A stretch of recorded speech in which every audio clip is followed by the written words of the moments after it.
हो गया ना शुरू। ओके, सारे भाई ना भाई मेरी राम राम। मैं Jagdeep Sharma step up chess और यूट्यूब चैनल पर आपका स्वागत करता हूं। आज काफ़ी दिन बाद भाई एक विषय उठाया है, गांव की सम्मिलित भूमि, श्यामलात इसको बोला जावा है और इन्हें अपना हरियाणा में सम्मिलित बोलते हैं। और इस टाइप की भूमि वो है जहाँ पे कुछ लोग घर बना ले हुए हैं और इस मामले पे बहुत सारे गांवों में उठापटक हुआ है, राजनीति चला है, सरपंच का कहीं ना कहीं इस मामले पे अधिकार हुआ है और वो किसका घर गिराना चाहे किसका घर नहीं, इस मामले पे कहीं ना कहीं राजनीति हुआ है। आज मैं आ रहा हूँ एक गांव में और उस गांव से हम शुरुआत करेंगे भी सम्मिलित वाला मामला क्या हुआ है। उसके बाद जितने भी गाँव में सम्मिलित के मुद्दे हैं, कहाँ कहाँ कौन कौन सरपंच सही है कौन गलत है, और उस जमीन पर जो लोग मकान बना ले हैं गैर कानूनी तरीके से, वो कितना सही है और कितना गलत है, इस पर डिस्कस कराएंगे। आज मैं यहाँ पे हमारे राजेश भाई हमारे साथ है। भाई साहब राम राम भाई साहब। राम राम भाई, कैसे हो भाई साहब? ठीक ठाक बढ़िया भाई। अच्छा, इस सम्मिलित भूमि हुए की है, पहले तो थोड़ा सा ये बता दो सर। ऐसा है भाई साहब, जो सम्मिलित भूमि है जी, ये पूरा हरियाणा में लगभग हर गांव में, और ये हमारे जो बुजुर्गों की जो जमीन है दी हुई है जी, वो जमीन है। ये अंग्रेजों के टाइम में हमारे जो बुजुर्ग थे इस जमीन का कर दिया गया, टैक्स वगैरह दिया गया। अच्छा, उन्होंने ये जमीन बचाई हो रही, ये इन्होंने अब हमारे गांव में सम्मिलित भूमि, ये सारे गांव में सम्मिलित भूमि और हमारा अधिकार भी इस पर, क्योंकि हमारे बुजुर्गों ने अंग्रेजों के टाइम में टैक्स वगैरह कर देकर ये जमीन बचवाई होती। आज भी कितनी पुरानी जमाबंदी निकलवा लो आप, उस समय हमारे बुजुर्गों के पूर्वजों के नाम बता। जिस गांव में हम खड़े हैं, आपकी भी कहीं ना कहीं इसमें भूमि में अपना मकान बना रखा होगा। हाँ, बना रखा। तो क्या आपने इस टाइप की कोई डिटेल निकलवाई है भाई? वो तो हमारी सम्मिलित भूमि है, सम्मिलित भूमि वो मकान बना रखा है, लेकिन हमने पुरानी डिटेल कढ़वाई हो तो यह हमारी ये थी। हमने पुरानी डिटेल करवाई है 1919 से लेकर है और 2015 तक की जमाबंदी निकलवाई है। अच्छा, उस जमाबंदी में हमारे बुजुर्गों के नाम हुआ करता, जैसे मेरे दादा का। फिर इन्होंने सम्मिलित भूमि क्यों बोलते हैं? ये जब सम्मिलित आपका इस भूमि- पर आधिपत्य है, राइट है। ये सम्मिलित भूमि बाद में जिस टाइम भारत आजाद हुआ उस टाइम ये पंचायत को अलर्ट कर दी गई जमीन। पहले हमारे बुजुर्गों के नाम जमीन थी। जैसे एक मुरबा है 1.25 किला जमीन कटी हो गई। एक मुरब्बे का मतलब कितने? एक मुरबा हो 25 किला के। अच्छा, 25 किला पे 1.25 किला कट रहा है जिस जमींदार भाई की। ये उन लोगों की जमीन है जो जमींदार थे, जो बिस्वा के मालिक भूमिपति आदमी थे, उनकी जमीन है। और एक मुरबा 25 किला में 1.25 किला कट रहा है। तो आपके जो दादा हमारे दादा परदादा परदादा के बाद कृषि किए थे, हमारे भी 2.25 किला के आसपास इसमें सम्मिलित भूमि में जमीन गई होती। तो ये डॉक्यूमेंट में है ऐसा कुछ? ये डॉक्यूमेंट में वाकई जो जमाबंदी हमने निकलवाई है उस जमाबंदी में बिल्कुल साफ साफ लिखा हुआ है भाई ये लोग इस जमीन में हिस्सेदार हैं। मेरे दादा परदादा वो जमीन में हिस्सेदार हैं सम्मिलित भूमि। चलो, ये तो हुई आपकी बात, आपकी जमीन की बात।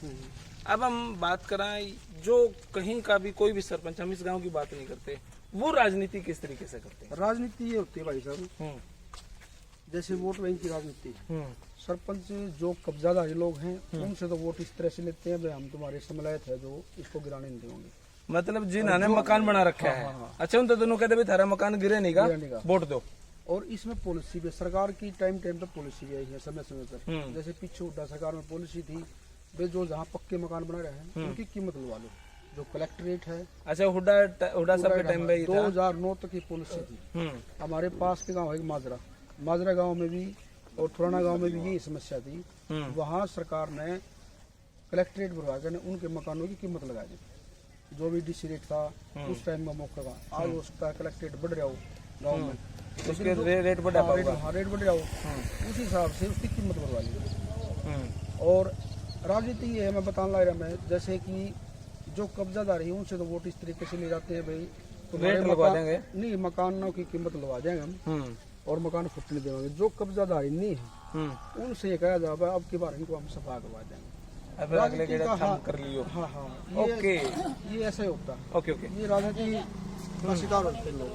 तो भाई ये एक राजनीति का मुद्दा है जहाँ पे सरपंच, ये सुनने को मिला कि जहाँ पे सम्मिलित में जिन्होंने मकान बना रखे हैं तो सरपंच साहब यूँ कहते हैं भाई वोट दो और थारे जगह के मकान के रेट लगवावांगे, और जो उस समलैत में मकान नहीं बना रहे होते, उनको ये कहते हैं भाई अगली गेड़े नाने गिर जाएंगे और थारा मकान अड़े बनवा देंगे। इस तरह की कोई सेटिंग करके सरपंच अपनी राजनीति करता है अक्सर। ऐसा है, आपने बताऊं मैं अब भी फिलहाल यही राजनीति चल रही है। जो पुराने कब्जादारी 70-80 सालों से हमारे बुजुर्ग बैठे हैं, मैंने तो कब्जा किया नहीं है, हमारे दादाओं ने कब्जा किया था ये। हमारे दादाओं ने मकान बना रखे, हम उन्हीं के बनाए मकान में बैठे फिलहाल। लेकिन पुराने कब्जों को तोड़वाते हैं और नए कब्जे करवाते हैं। अब भी फिलहाल आप गांव में मुआयना कर लो, सर्वे कर लो, सरपंच ने फिलहाल अब भी गांव में कब्जे करवा रखे हैं। अब भी कब्जे होने लग रहे हैं। जो नई हर गांव की बात है ये। हर गांव में अक्सर हर गांव में होता है ये। जो 80 सालों से हम बैठे हैं, हमारे तो नोटिस जारी करवा दें, लेकिन जो खाली जमीन पड़ी है पंचायत की, उसमें नए कब्जे करवा दें। तो क्या इस गांव में ऐसा हुआ है? बिल्कुल हो रहा है, बिल्कुल हो रहा है। अब आप जाकर देखो नहीं, हमारे गांव में एक जोड़ बना था, जोड़ के साथ साथ काफी समलायत जमीन थी। जोड़ की बाउंड्री जोड़ कम करवा दिया और जो समलायत थी वो छुटवा कर उन लोगों को कब्जा दिलवा दिया। ओके, बिल्कुल। अभी मैं खैर गांव का नाम आपको बता नहीं रहा हूँ और ना किसी सरपंच विशेष का नाम मैं बता रहा हूँ। ये विषय है समलैत भूमि का। भाई पीछे देखिए आराम से। ये विषय है समलैत भूमि का और समलैत भूमि की कितनी सच्चाई है कितनी नहीं, उस पर हम डिस्कस कर रहे हैं। हाँ, जैसा कि इन्होंने बताया, अक्सर हर गांव में ऐसा हो रहा है कि जिन्होंने पुराने मकान हो गए 80-80, 100-100 साल जिन्होंने हो गए, उनको तो तोड़वाया जा रहा है और नए समलैत पर मकान बनवाए जा रहे हैं। राजनीति है। खैर आपके गांव में सुना था एक बार जेसीबी आ गई थी, 2-3 पुलिस फोर्स आ गई थी, मकान गिराने थे। क्या जो इस तरीके के मकान सबको गिराया जाता है? नहीं, ये भी मकान उन्हीं के गिरा जाते हैं जो मतलब सरपंच से एंट्री होती है। हमारे गांव में कम से कम 300 कब्जादारी आदमी, सबके मकान थोड़े गिरा जाते हैं। अच्छा, ये इंटरेस्टिंग बात है आपकी। सबसे इंटरेस्टिंग बात यही है, वे जो सरपंच के खिलाफ थे उनको नोटिस जारी करके उनके मकान गिरवा दो और जो सरपंच के साथ है उनको रहने दो। हाँ, ये राजनीति है और ये हर गांव की राजनीति है। हर गांव में ऐसा ही होता है। मतलब आपके गांव में अंदाजा सा 300 घर हैं समलैत भूमि में, लेकिन सबके घर नहीं गिराए जाए। नोटिस तो मात्र कुछ ही गिराते हैं, बाकी कब्जादारी और भी है। हाँ, ये तो गिरा दो, सबको गिरा दो। ये अगर सफाई करवाने सबकी सफाई करवाओ, मतलब सारे आउट हो जाए समलात से। लेकिन ये राजनीति कारण है, जो सरपंच से एंट्री उनके पहले गिरवाते हो, बाकी बच गिराओगे तो कोई दिक्कत नहीं है। कोई कोर्ट में चला जाओगा, कोई क्या अपने तरीके कोर्ट में भी पिछा वो चला जाए, लेकिन जो गरीब है उसका तो गिरेगा फिर मकान। ऐसा है, जो पैसे वाले लोग कोर्ट में चले जाओगे, लेकिन गरीब तबका है जो जिसके पास से मान लो 2 टाइम के लिए खाने के लिए अन्न नहीं है, गुजारा के लिए कोई ऑप्शन नहीं है, वो भी समलैत बैठे हैं, वो कहाँ जाओगे? तो इस तरह की बातें होती रहती हैं, राजनीति चलती रहती है। तो गरीब की बहू सबकी बबी, जो ये कहावत है वही नहीं बनी। और ये बात सही है, जो अमीर है वो कोर्ट में जाके कहीं ना कहीं अपना स्टॉप करवा ले है, मामले ने रुकवा ले है, लंबा खींच ले है। लेकिन जो गरीब है, या तो वो शोषण होगा उसका जिंदगी भर, सरपंच से हमेशा दबा रहेगा, या फिर वो मकान के बिना हो जाएगा, मकान उसका गिरा दिया जाएगा। ये राजनीति होती है अक्सर, ये होती है और सरकार की पॉलिसी भी आती है। लेकिन कई बार क्या होता है, अपने फायदे के लिए वो पॉलिसी बताते नहीं काम वाले को। सरपंच पीछे पॉलिसी थी, कीमत की पॉलिसी थी, कीमत लगा लो, पंचायत रेगुलेशन कर देते तो उसकी कीमत लग जाएगी। अगर पंचायत सरपंच जमीन का मालिक होता है, लाख जमीन का मालिक सरपंच, ओके, अगर वो रेगुलेशन पास करते कीमत का खर्चा लगा दे, वो लोग लोकल कब्जा करेंगे, कीमत नहीं मिल जा रही। हमारे आस पास के गाँव में 2009 हम माजरा गाँव का माजरा गाँव का उदाहरण है, पुराना गाँव का उदाहरण है, बिग गाँव का उदाहरण है। वहाँ कीमत भी लगी, उन्होंने अपने जो कलेक्ट्रेट को वर्कर ने अपने मकान को करवा दिए। तो जब ये मशीन आपकी जेसीबी आई, तो वो किस कारण वो मकान नहीं गिरा पाई, या आपने लड़ाई करा, झगड़ा करा, मतलब क्या कारण रहा भाई आपका घर या कोई भी घर गिरने से बच गया? हमारे पहले बारी नोटिस आए थे, हमको भी इस बारे में ज्ञान नहीं था। जब हमने नोटिस आए तो इसको समझाना आ गया, हमने कोर्ट का दरवाजा खटखटाया,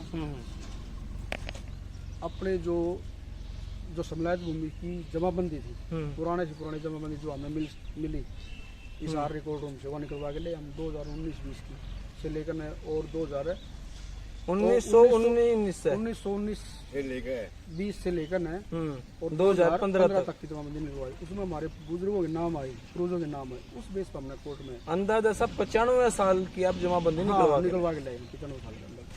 तो उसमें ये हमारे उसमें ये था कि जमीन आपकी ही है, आपके दादा परदादा की। हाँ, उस बेस पे हमने कोर्ट में ये फिर जो सटे वगैरह मिला उसी बेस पे। लेकिन ये तो आपके पास खैर राइट था, लेकिन जो गरीब है उसकी तो ये मर है। जिसके पास मान लो जो जमींदार नहीं है और जिनकी जमीन नहीं कटी हुई है उनके लिए काफी मुश्किल काम है, क्योंकि जमींदारों की तो जमीन कटी हुई है। जो बगैर जमींदार है, जो जिनके पास जमीन नहीं थी और वो भी समलात में थे, उन गरीबों के लिए तो बहुत मुश्किल है। मैं तो यही चाहता हूँ गांव पंचायत मान लो सरपंच से भी, पंचायत से भी, भाई इसका कोई स्थायी समाधान हो। अच्छा, एक बात किसी और भी गरीब आदमी की छत को गिराया न जाए।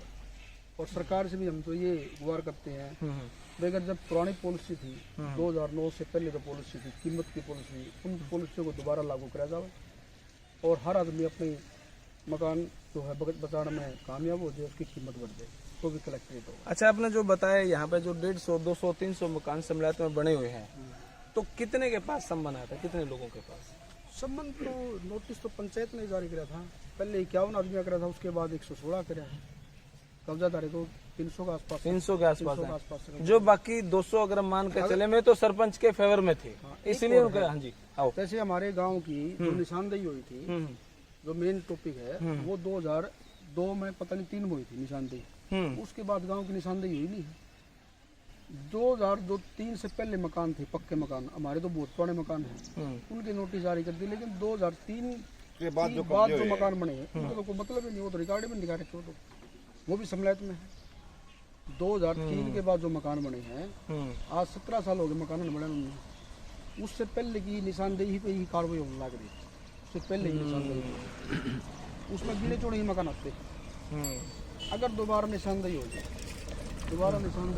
करंट पोजीशन पर दोबारा निशानदेही हो जाए तो बहुत सारे मकान है जो अब उसमें शामिल हो जाएंगे। समलायत के मेरा 200 मकान और शामिल हो जाएंगे।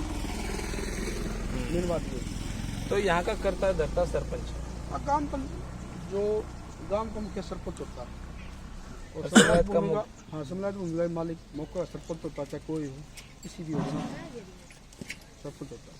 ओके, चलो बहुत बहुत शुक्रिया भाई जी आपका। ठीक है भाई साहब, धन्यवाद।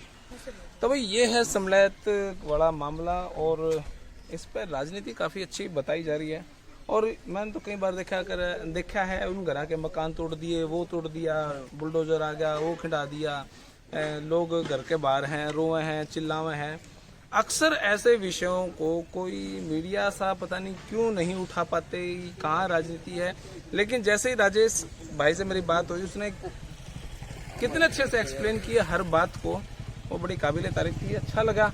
और चलो भाई, अभी इस विषय को जिस गांव में हूँ और जो इस तरह के गांव हैं और जो पीड़ित परिवार हैं, उनसे भी बात करांगे और इस मामले को जोर शोर से उठावांगे भी, और कहाँ कहाँ सरपंच चालूपंथी कर रहे हैं, उसकी राजनीति कहाँ अटके है दिखाएंगे। तब तक के लिए धन्यवाद। जय हिंद, भारत माता की जय।